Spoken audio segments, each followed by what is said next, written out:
il y a les filles musulmanes qui marient des hommes chrétiens. Ou même, souvent, les hommes disent se convertissent, mais c'est pas dans le même, ils prient pas après la conversion et tout. Est-ce que ça veut dire que le mariage n'est pas valable? Vous aimez bien directement rentrer dans les...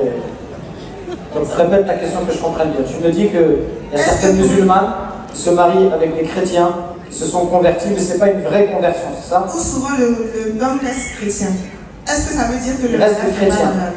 D'accord. S'il reste chrétien, oui, le mariage n'est pas valable, puisque parmi les conditions, c'est que l'homme soit musulman. Une femme musulmane, elle ne peut pas se marier avec un homme qui n'est pas musulman. Moi, ce que j'ai envie de te dire par rapport à ça, c'est que le choix du mari ou le choix de l'épouse, c'est un choix qui est très important. C'est pas un choix comme ça. On n'est pas en train d'acheter une voiture ou un four micro-ondes ou un frigo.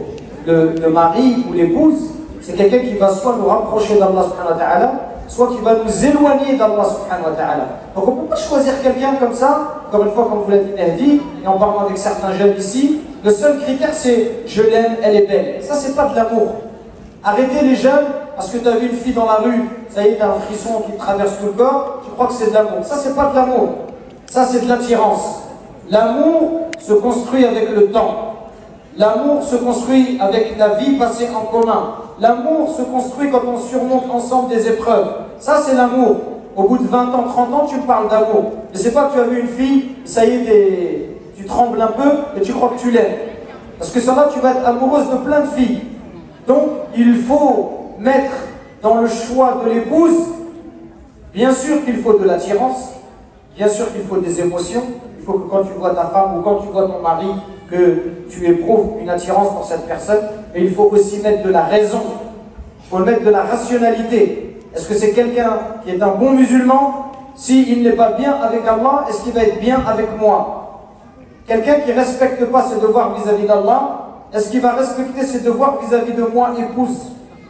Celui qui ne craint pas Allah, est-ce qu'il va être un bon mari?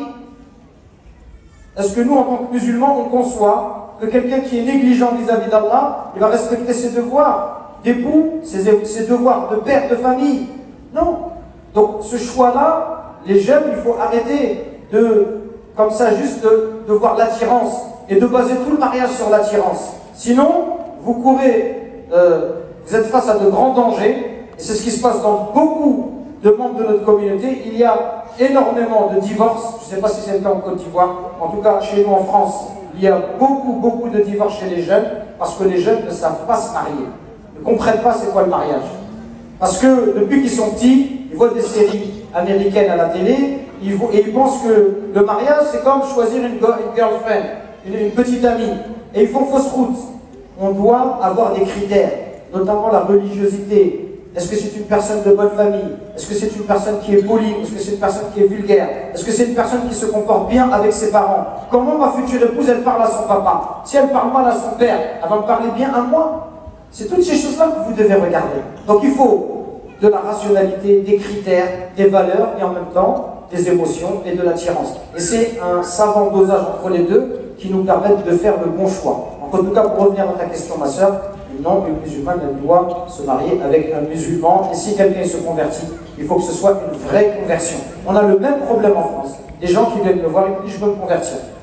Tu sais, la première question que je pose à quelqu'un qui me dit je veux me convertir, je lui pose toujours la question qu'est-ce qui t'a amené à l'islam?